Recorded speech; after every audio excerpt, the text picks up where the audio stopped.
Welcome back to show. अब हमारे पास खबर है, बड़ी दिलखराश खबरें आ रही हैं। गुजरांवाला से भी एक खबर आ रही है और गुजरांवाला में बिजली के बिल पर होने वाले झगड़े में बड़े भाई ने छोटे भाई को कत्ल कर दिया।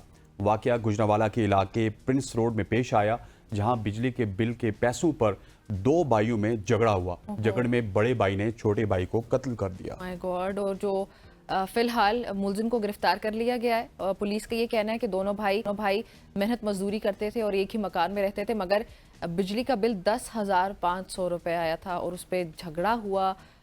इस पे बड़े भाई ने छोटे भाई को कत्ल किया। राइट, देखिए निम्रा, ये एक मुआशी कत्ल है। क्या ये कत्ल बड़े भाई ने छोटे भाई का किया, मैं सवाल आपसे करता हूं, या फिर ये हुकूमत ने कत्ल किया?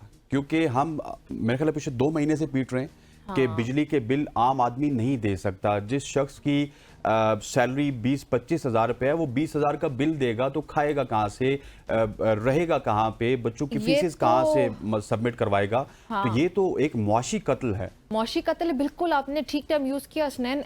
मैं मतलब जब ये खबर देख रही हूँ, सुन रही हूँ, बोल रही हूँ, तो मेरे जहन में रह के ये ख्याल आ रहा है कत्ल किसी ने किया है, वो एक अलग डिबेट है, लेकिन कत्ल हुआ क्यों? हमारी स्टेट की ना भाई ने भाई का कत्ल किया, वो तो खून सफेद होने की अलामात, वो बिल्कुल उसको एक साइड पे आप रखें। ये सोचो उसने कत्ल किया क्यों? क्योंकि उनका बिजली का बिल बहुत ज्यादा था, उस पर उनका कोई झगड़ा हुआ होगा, शायद एक ने कहा होगा तुम इतने पैसे दो, तुम इतने पैसे दो। जब नहीं हुए होंगे, उनमें कोई तू तकरार हुई और इन दी एंड उसने कत्ल ही कर दिया। मुआशी कत्ल है ये हमारी हुकूमतें इसकी जिम्मेदार हैं।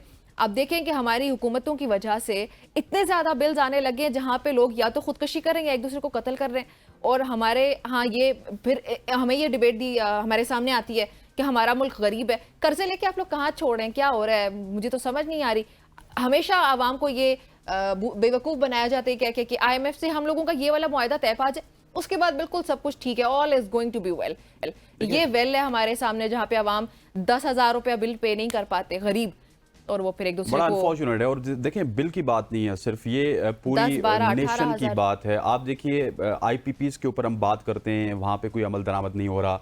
हम बिजली के बिलों के ऊपर बात करते हैं, वहाँ पे कोई अमल दरामद नहीं हो रहा। हम महंगाई के ऊपर बात करते हैं, वहाँ पे कोई अमल दरामद नहीं हो रहा। और अल्टीमेटली निम्रा, इस तरह के वाकयात में आपको दिन ब दिन इजाफा होता हुआ नजर आएगा। जाहिर हम लोग तकरीबन हर रोज कोई ना कोई ऐसी खबर शामिल कर रहे हैं, क्योंकि गवर्नमेंट कुछ कंट्रोल नहीं कर रही है। बिल इतने ज्यादा आ रहे हैं। अभी आप छोटा सा घर है 2-3 मरले का, उसका बिल आराम से आ रहा है 20,000, 25,000, 30,000 रुपया।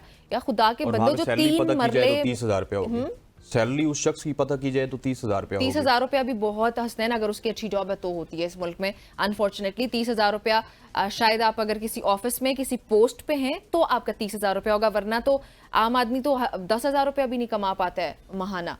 और वो बेचारे गरीब लोग कैसे सरवाइव करेंगे? तो सोच सोच के रह रहे कि ख्याल आता है। निम्रा, हमारे साथ एक और अफसोसनाक हमारे पास खबर है, क्योंकि हमने इस पूरे मामले पे वहाँ पे रिपोर्ट करना था। मियां आबिद साहब ने, जो कि हमारे ब्यूरो चीफ हैं गुजरांवाला से, रात को हमारी उनसे बात हुई, वो बिल्कुल सही सलामत थे, लेकिन अनफॉर्चुनेट है, जी हाँ, आज उन्होंने ज्वाइन भी करना था, इनके घर भी जाना था, लेकिन अनफॉर्चुनेट है कि मियां आबिद साहब रज़ा इलाही से वफात पा गए। हमारी ताज़ियत उनके साथ भी है, उनकी फैमिली के साथ भी है, उनके तमाम तर लवाइकीन के साथ भी है। जब भी मियाँ साहब आते थे, बड़े अच्छे अंदाज से गुजरांवाला के मसाइल को हमारे सामने पेश करते थे, और मियाँ साहब गुजरांवाला की एक आवाज़ थे। और ये एक बहुत बड़ा नुकसान है गुजरांवाला के लिए, ABN फैमिली की जानिब से आप सब के लिए, मतलब हमारे लिए अब इज़हार हमदर्दी है जो उनके अहले खाना है। बिल्कुल ऐसे ही है। और इस खबर के साथ ही जब आपने सुबह ये बताया, मुझे तो अभी पता चला कि वो रज़ा इलाही से वफात पा चुके हैं, क्योंकि रात तक बिल्कुल सूरत हाल नॉर्मल थी, 8-9 बजे वैसा आपने बताया। बिल्कुल ऐसे ही है। खैर, 2 खबरें एकदम से अफसोसनाक आ गई। एक तो हमारे रिपोर्टर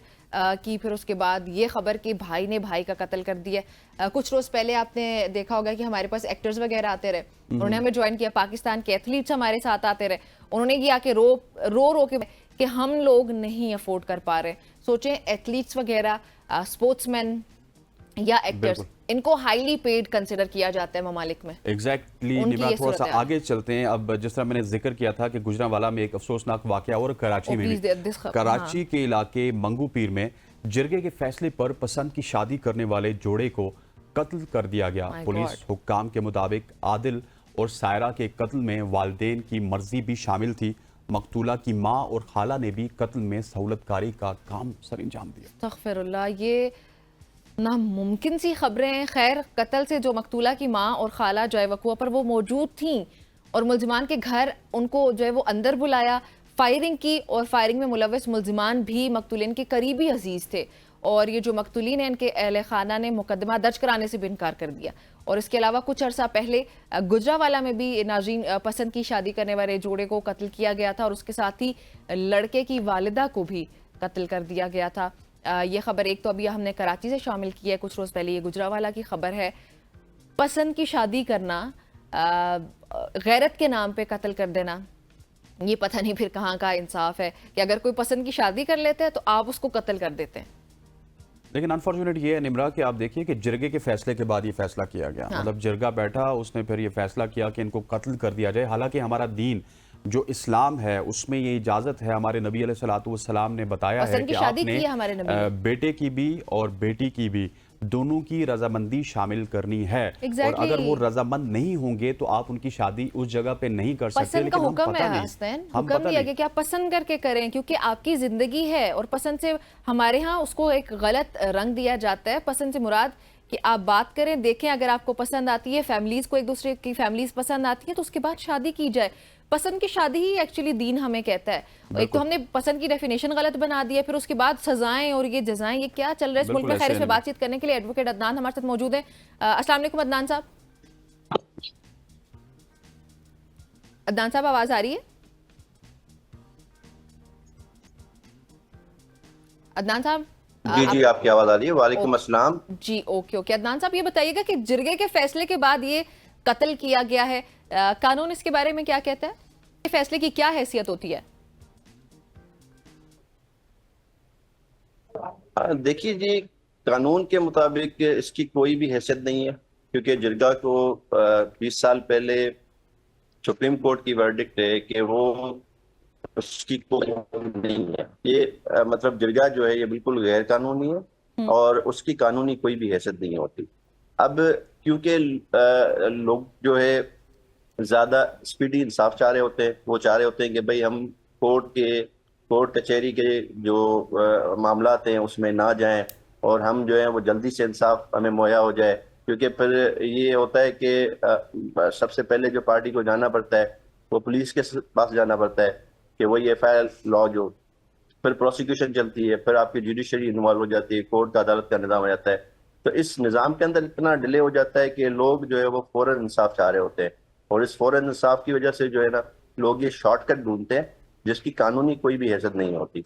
जी अच्छा सर, ये मुझे बताइएगा कि अब पसंद की शादी करने वाला जोड़ा, उसकी तो कत्ल हो गया, लेकिन उनके अहले खाना अदालत ही नहीं जा रहे, कार्रवाई ही नहीं करना चाहते, तो ये केस को किस तरह आगे बढ़ाया जाएगा? वैसे तो ये पूरा मुआशरा, जिरगा, उसके अहले खाना, जो उसके रिश्तेदार शामिल थे, सारे ही तो मुलजिम में शुमार किया जाएगा उनको।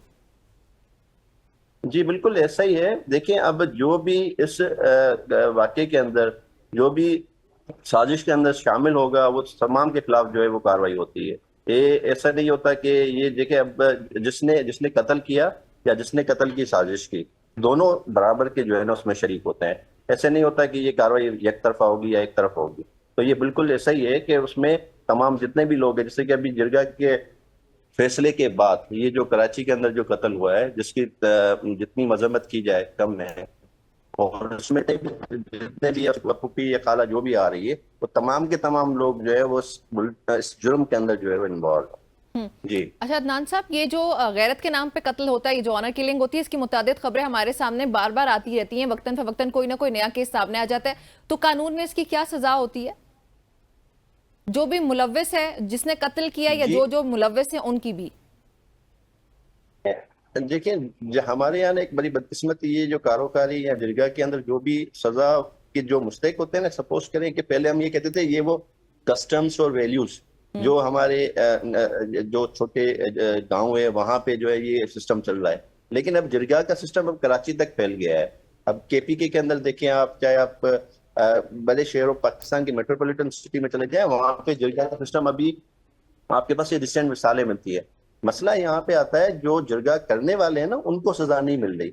अब जो मुलजिम और जो लोग जो इससे अफेक्टेड है उनको चलो वो अगर वो आ भी जाते हैं, बाज़ औक़ात ये होता है कि उनको सजा मिल भी जाती है, लेकिन जो जिरगा करने वाले लोग हैं उनको कोई भी सजा नहीं मिल रही और ना ही हमारा सिस्टम उसको कोई जो है ना अभी तक गैर कानूनी अनाउंस करना और तो गैर कानून कानूनी का उनको आपने बोलना, सुप्रीम गैर कोर्ट की कानूनी वर्डिक्ट का भी जिक्र कर किया देना, अदनान साहब। ये तो अदनान साहब फिर कानून इसके बारे में कुछ नहीं कहता? जी, कानून में सर। तो होगा ना कि जिरगे वालों को ओवरऑल कितनी सजा मिलनी चाहिए उन सबके सबको, ये कम से कम 20 साल उनको सजा है। जो जिरगे में मौजूद है सबको।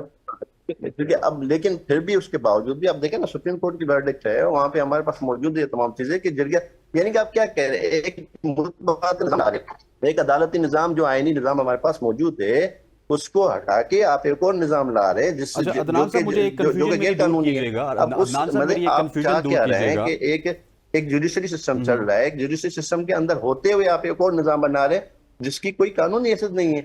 अदनान साहब, डेफिनेटली आप उसको सजा दे सकते हैं, उसको सजा आनी भी चाहिए, लेकिन अभी तक ऐसा कोई लैंडमार्क डिसीजन नहीं आया जिससे इसको डिस्करेज किया जाए। अब क्योंकि लोग जो है वो इतने उनको इल्म नहीं है, उनकी तालीम इतनी नहीं है कि वो इस बात को समझ सकें कि ये चीजों को हम किस तरह डील करें।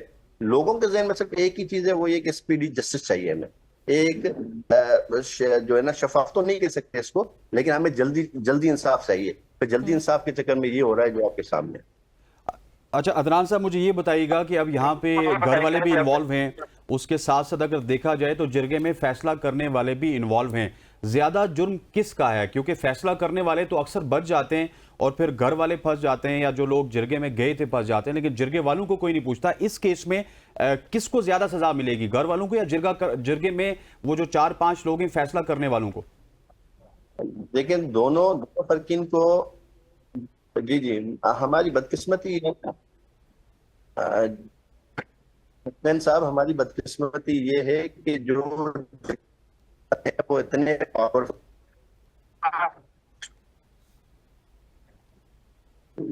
जी हसनैन साहब, मैं आपको यही कह रहा हूँ कि इसमें जो है ना, वो ज्यादातर जो हमारे जिरगे करने वाले लोग हैं वो इतने इन्फ्लुएंशियल कि उनको जो है ना उन तक कानून की रसाई पहुंच ही नहीं सकती, क्योंकि वो तो वो लेजिस्लेशन का हिस्सा होते हैं। वो असेंबली में बैठे हुए लोग MP MNA होते हैं जिनको जिनको यानी कि हम तस्वर भी नहीं कर सकते। ठीक हो गया अदनान साहब, thank you very much for joining us. ख़वातीन और हज़रात, ये दो वाक़यात थे, एक गुजरांवाला में और एक कराची में। दोनों ही वाक़यात इस वक्त बड़े तशवीश का इज़हार में इसमें कर सकते हो अपनी सोसाइटी के हवाले से, और उम्मीद करते हैं कि इस तरह के वाक़यात ना हों, क्योंकि बड़ी ही दिल खराश वाक़यात हैं। और आप सुबह सुबह इस तरह के जब वाक़यात सुनते हैं तो यकीन मानिए कि इसका असर पूरे दिन में रहता है। यहाँ पर वक्त हो चाहता है एक शॉर्ट सी कमर्शियल ब्रेक का। Stay with us.